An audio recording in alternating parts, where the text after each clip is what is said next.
کچھ چیزوں سے دل سخت ہوتا ہے. جو لوگ دنیا داری کی اور فضول باتیں زیادہ کرتے ہیں ان کا دل سخت ہو جاتا ہے. جو ہنستے زیادہ ہیں ان کا بڑا سخت ہو جاتا ہے. اور صوفیاء کہتے ہیں جو کسی پہ ہنستے ہیں نا ان کا تو مردہ ہی ہو جاتا ہے, تو معاملہ ہی ختم ہو گیا. اور جو لوگ رزق حرام کی طرف بڑھتے ہیں ان کا دل بھی مردہ ہو جاتا ہے. اور اقبال کہتے ہیں جو مشینی زندگی گزارنے لگتے ہیں نا روحانی زندگی سے نکل جاتے ہیں. ہم آج کل مشینی زندگی پہ آ گئے. ہمارے پاس انٹرنیٹ ہے, موبائل ہے, آواز کے فاصلے اتنے کم ہوئے ہیں کہ دلوں کے فاصلے بڑھ گئے ہیں. اقبال کہنے لگے دل کے لیے موت ہے, دل کے لیے موت ہے, دل کے لیے موت ہے یہ مشینوں کی حکومت. احساس مروت کو کچل دیتے ہیں یہ آلات, آلات پہ زندہ ہیں ہم. دل کے لیے موت. اور کسی کے گھر جانا, دروازے پہ دستک دینا, اور کبھی خط لکھنا تو سوچ سوچ کے, کبھی کاٹنا تو پھر لکھنا. لفظ یہ اس کے شایان شان نہیں, یہ جملہ میں نے بدل دیا ہے, لیکن اب بے باکانہ گفتگو ہے. تو مجھے وائس کر دے, میں تجھے وائس کر دوں گا, حال ہی کوئی نہیں. تو کیا کوئی سوچے گا, کیا کوئی لکھے گا, کیا کوئی اس میں خوبصورتی کے رنگ بھرے گا. سخت ہو جاتے ہیں دل جب آپ مشینوں کی زندگی میں زندہ رہتے ہیں. دل نرم کیسے ہوتے ہیں؟ میرے نبی پاک نے فرمایا یتیم کے سر پہ ہاتھ پھیر, رب تیرا دل نرم کرے گا. اگر زنگ لگ جائے دل کو تو اللہ کا ذکر کر, قرآن پاک کی تلاوت کر, اللہ تیرے دل کو نرم کر دے گا. اور پھر فرمایا کہ اگر دل سخت ہو جائے تو موت کو یاد کر, تیرا دل نرم ہو جائے گا. اچھوں کی صحبت اختیار کریں تو دل نرم ہو جاتا ہے. قبروں کی زیارت کریں, جائیں کبھی اپنے شہر کے قبرستان میں, غور کریں کہ وہ چودھری صاحب لیٹے ہیں, یہ علامہ صاحب لیٹے ہیں, وہ فلاں بہت بڑے افسر لیٹے ہیں, وہ دیکھو وہ میرا عزیز لیٹا ہے. وہ ہارون رشید نے کہا حضرت داؤد تائی سے نصیحت کر دیں, تو فرمانے لگے باپ کدھر ہے تیرا؟ کہا حضور قبرستان میں, اماں قبرستان میں, دادا نانا بڑے بھائی سب قبرستان. فرمایا میں کیا نصیحت کروں؟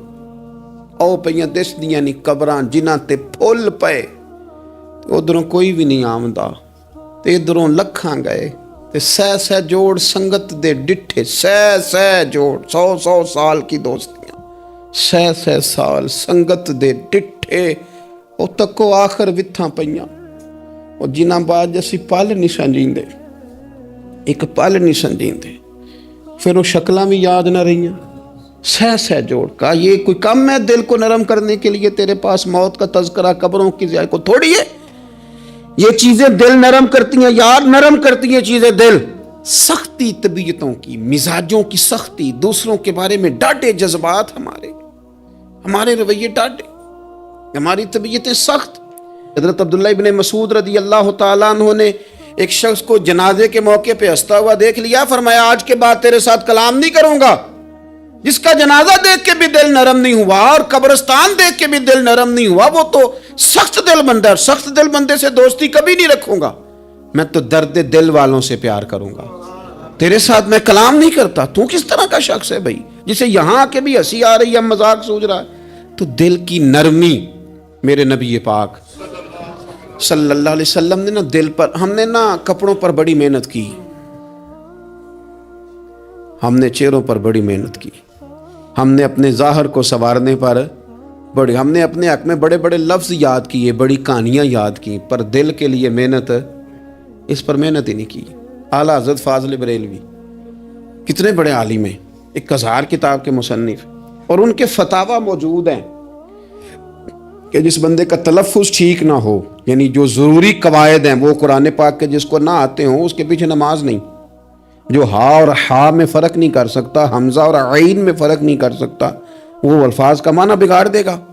لیکن اعلیٰ حضرت چونکہ صوفی ہیں, درویش ہیں, علم کے ساتھ تو ایک اور رنگ بھی بیان کرتے ہیں. وہ کہتے ہیں یہ نہ ہو کہ صرف تو حروف کے ہیر پھیر میں لگا رہے, صغرے کبرے ٹھیک کرتا رہے, دارابا یادرب کے چکر میں پڑا رہے, اور دل پر تو توجہ ہی نہ دے.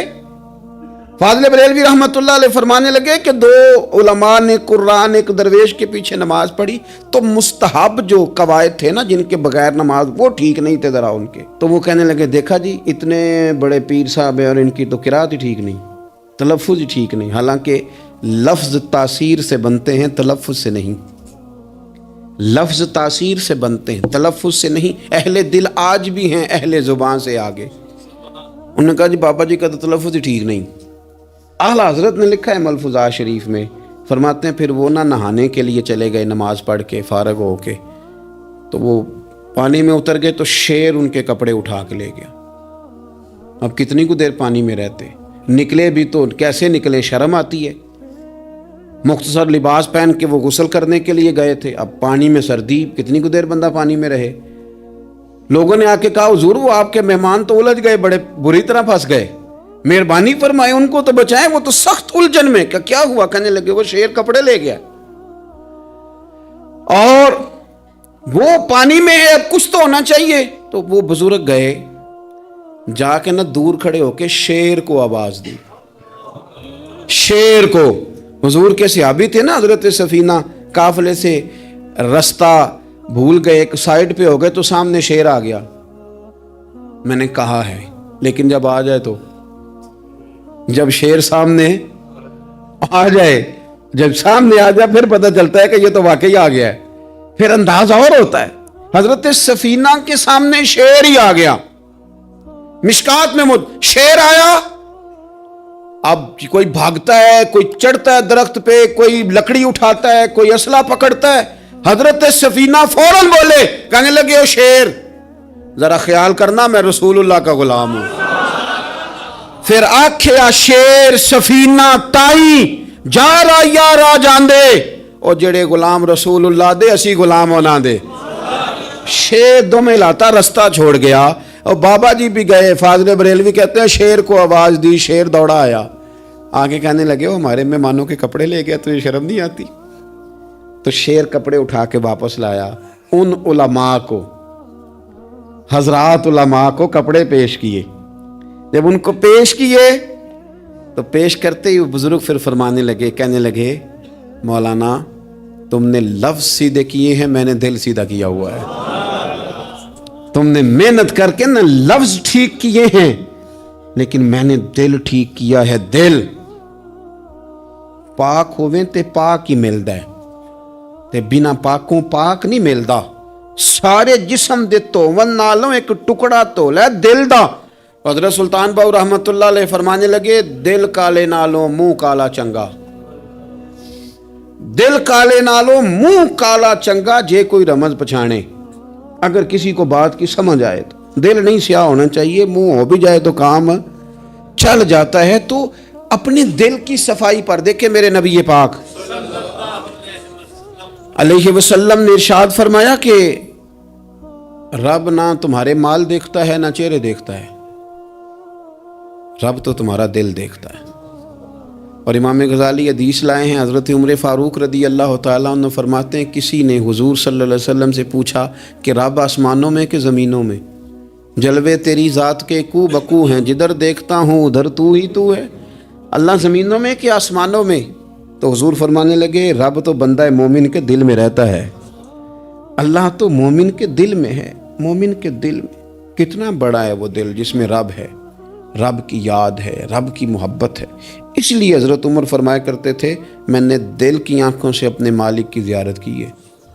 اور اقبال نے شاید اسی لیے مشورہ دیا تھا کہ دل بینا بھی کر خدا سے طلب، آنکھ کا نور دل کا نور نہیں، اللہ سے آنکھوں والا دل مانگ، اندھا نہ ہو جائے کہیں تیرا دل، دل بینا بھی کر خدا سے طلب، آنکھ کا نور دل کا نور نہیں۔ عزیز بھائی اللہ کے جلوے، لیکن ایک بات ذہن میں رکھنا، کسی گلاس میں تھوڑی سی غلاظت ہو نا، دودھ تو دور رہا، شہد تو دور رہا، اس میں کوئی پانی بھی نہیں پیتا، تھوڑی سی غلاظت ہو، اور آپ کی آنکھوں کے سامنے وہ غلاظت دھل بھی گئی، صاف بھی ہو گئی، شرعی تقاضے پورے ہو گئے، پھر بھی کچھ لوگ کہتے ہیں میری طبیعت نہیں مانتی، میرا دل نہیں مانتا۔ صحیح کہہ رہا ہوں میں؟ او بھائی اتنی سی غلاظت گلاس میں تھی اور سادہ پانی نلکے کا، تو اس میں پینا پسند نہیں کرتا، اور اگر دل غلاظت سے بھرا ہو تو رب کی محبت وہاں آئے گی، خدا اپنا قرب وہاں رکھے گا۔ کسی سے جلنا، کسی سے حسد کرنا، کسی کے بارے میں عداوت رکھنا، کچی بولیاں بولنا، اور اب تو اتنا عجیب حال ہو گیا، جماعتیں جماعتوں کے بارے میں برا خیال کرتی ہیں۔ خانقاہ اور آستانوں کا یہ حال ہے کہ سبق پڑھایا جاتا ہے دوسرے کے خلاف، بس ہم ٹھیک ہیں. یہ تصوف ہے کہ نرا تو ٹھیک ہے؟ طریقت تو یہ تھی کہ میں ٹھیک نہیں، باقی سارا زمانہ ٹھیک ہے. تو کس چکر میں پڑا ہوا ہے؟ اعلیٰ حضرت فاضل بریلوی رحمۃ اللہ تعالیٰ علیہ کے ایک درویش تھے، تو فاضل بریلوی رحمۃ اللہ سے کہنے لگے میں نے مرید ہونا ہے. فرمانے لگے پتر جلدی نہ ہو، جا سارا زمانہ دیکھ، اگر کوئی میری طرح کا مل گیا، مجھ سے بہتر مل گیا تو پھر میرے ساتھ وعدہ کر وہیں رہ جانا. ہاں اگر تیرے خیال میں نہ ملا تو پھر آنا، جا گھوم زمانہ دیکھ. یہ کیا بات ہوئی کہ آپ نفی کرنے لگے سارے زمانے کی اور کہیں صرف میں ہی ٹھیک ہوں، فقط میں ہی ٹھیک ہوں؟ یہ طریقت ہے؟ اور تصوف والے تو لوگ یہ کہا کرتے تھے میں تے بندہ ٹھگ جے لوکو، میں تے بندہ چور، اور جس دا خلقت کلمہ پڑھ دی او محمد ہور. وہ لوگ تو نفی کرتے تھے، وہ لوگ تو نفی کرتے تھے اپنی، کہتے تھے میں کوئی شے نہیں، میں تے بندہ ٹھگ جے لوکو، او میں تے بندہ چور. میاں محمد بخش صاحب رحمۃ اللہ علیہ، ایک عالم نگار نے لکھا تھا کہ وہ کچھ لوگ نا سکھ ہندو یہاں رہتے تھے، تو ان کا نام محمد تھا چونکہ، تو بات کو شبہ پڑ گیا کہ شاید جن کا لوگ کلمہ پڑھتے ہیں نا مسلمان، معاذ اللہ یہ وہ والے ہیں. تو میاں صاحب اپنے بارے میں کیا کہے، او میں تے بندہ ٹھگ جے لوکو، میں تے بندہ چور، جس دا خلقت کلمہ پڑھ دی او محمد ہور. او میں تو ایک ٹھگ ہوں. حضرت میاں شیر محمد صاحب شرک پوری رحمۃ اللہ علیہ سرتاج ہیں اولیاء کے، پیر سید اسماعیل شاہ صاحب بخاری حضرت کرمہ والا شریف والے، وہ کہتے ہیں میں بیعت ہونے کے لیے جب شرک پور شریف آ رہا تھا تو رستے میں مجھے ایک بزرگ مل گئے. تو مجھے کہنے لگے کدھر جا رہے ہو، کون ہو؟ میں نے کہا میں سید ہوں اور میاں صاحب سے بیعت ہونے جا رہا ہوں. تو مجھے کہنے لگے وہ تو دنیا دار ہے، جیبوں میں ہاتھ ڈالتا ہے لوگوں کی، تو سید ہو کے ارائیں کے پیچھے کیا لینے جا رہا ہے؟ جڑا بلے نو سید آکھے دوزخ مل نہ سزائیں، تو جڑا بلے نو رائیں آکھے او جنت پینگا پائیں. چونکہ رانجا رانجا کر دی نی میں ہوں آپ ہی رانجا ہوئی، رانجا آکھن ساریاں مینوں ہیر نہ آکھے کوئی. وہ تو کدھر جا رہا ہے؟ کہتے میں نے کہا بابا زیادہ باتیں نہ کر، ناراض ہو جاؤں گا. کہتے ہیں بابے نے کئی دفعہ رستے میں مجھے منع کیا، نہ جانا نہ جانا، فلانی جگہ چلا جا فلانی جگہ، لیکن میں چلا گیا. میری طلب صادق تھی.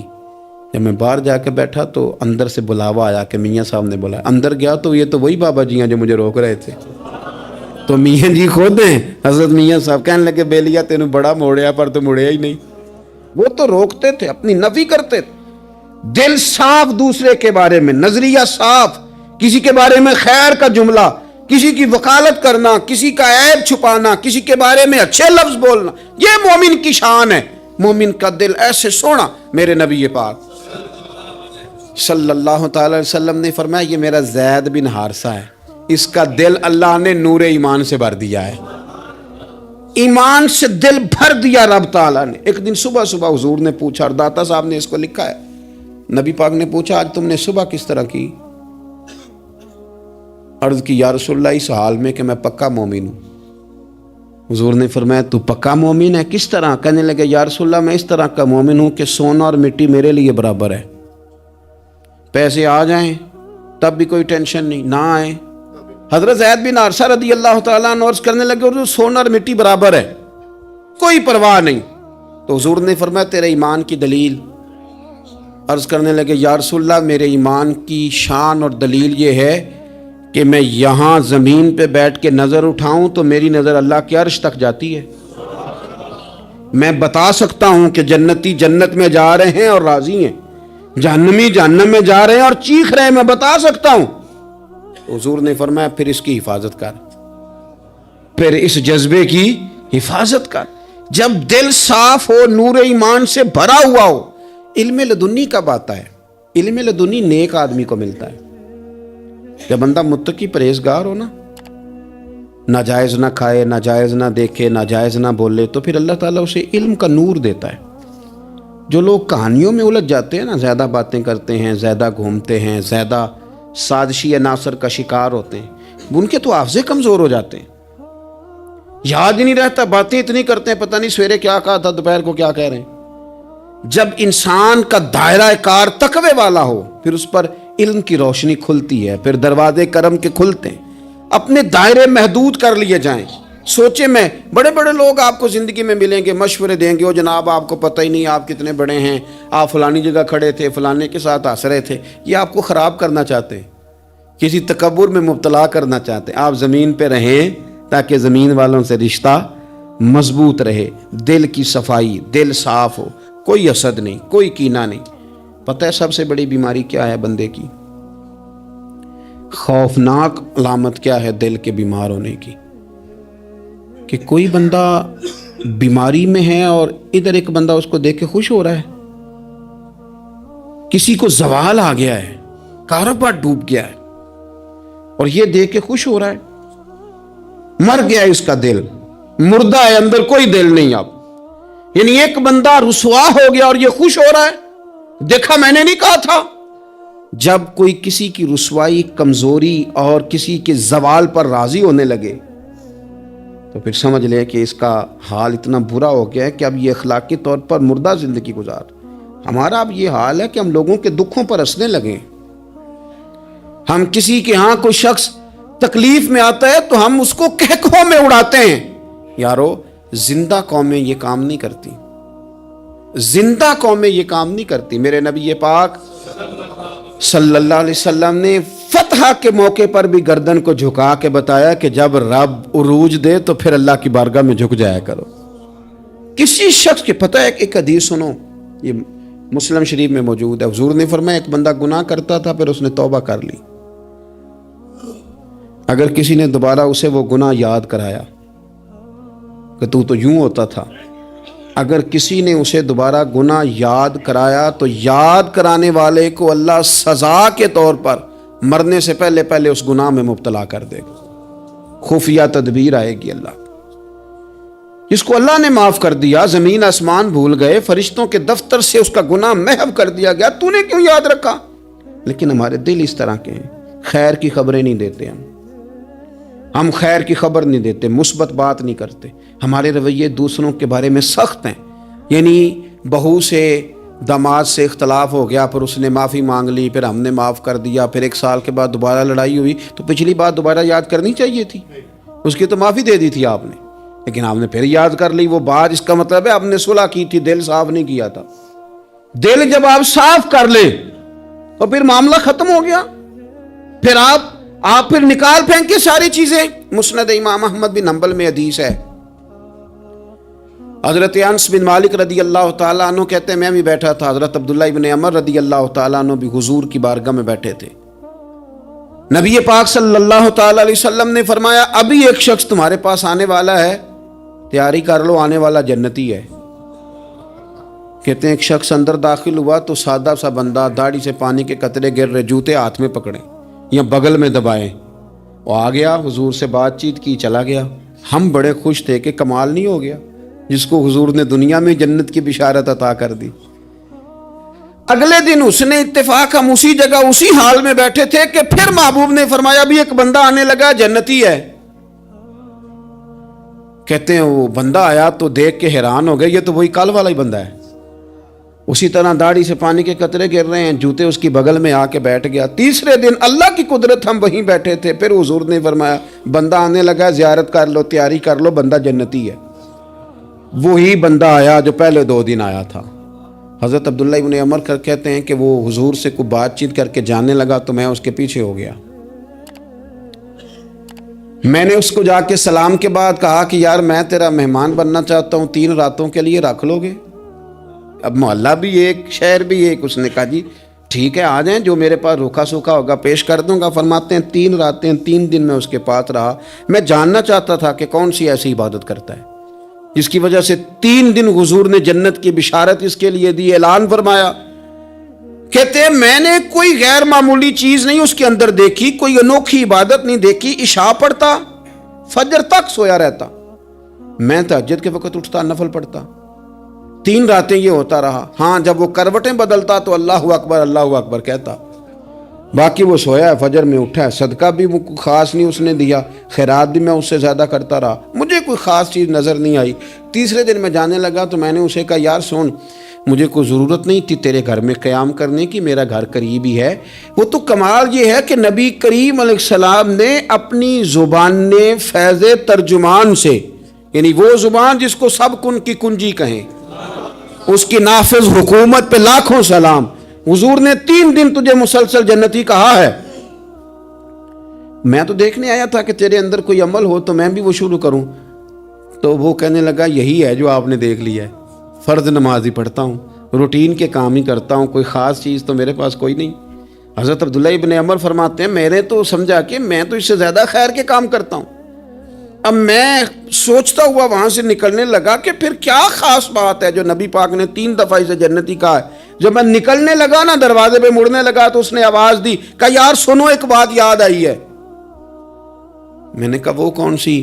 کہنے لگا یار جب سے بالغ ہوا ہوں نا، جب سے اللہ نے توفیق اسلام دی ہے، میں نے جب بھی اپنا دل دیکھا ہے نا، جب بھی میرے دل میں کسی کے لیے حسد کوئی نہیں، کوئی عداوت نہیں، کوئی بغض نہیں، کوئی کینہ نہیں، کوئی کیا کر رہا ہے، میرے دل میں سب کے لیے خیر ہی ہے، دل میرا صاف ہے، اس کے علاوہ نہیں مجھے پتا کیا عمل ہے۔ حضرت عبداللہ بن عمر کہتے ہیں پھر مجھے سمجھ آ گئی ہے، یہ جو تیرے دل کی صفائی ہے نا، یہ بنیاد بن گئی ہے جس کی بنیاد پر نبی پاک نے تجھے 3 دفعہ جنت کی بشارت عطا فرمائی ہے۔ آپ دل میں میل کچیل رکھ کے نفل پڑھنا، عبادتیں کرنا، ریاضتیں کرنا، صدقات دینا زیادہ نفع بخش نہیں ہوتا۔ دل صاف ہونا تو تھوڑی عبادت بھی کام آ جاتی ہے۔ یہ حدیث بتاتی ہے کہ دل صاف ہو تو تھوڑے صدقے بھی زیادہ نفع کر جاتے ہیں۔ دل پر توجہ دیں۔ سب سے ضروری کام ہے کہ ہم سویرے اٹھ کے اپنے دل سے پوچھیں کہ تیرا لوگوں کے بارے میں خیال کیا ہے، شام کو پوچھیں کہ تیرا لوگوں کے بارے میں رویہ کیا ہے۔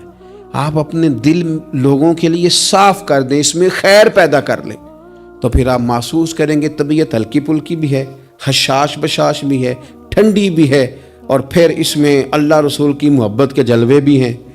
پھر یہ خیر کی طرف ہمیں بلا رہی ہے۔ اللہ تبارک و تعالیٰ توفیق عمل عطا فرمائے۔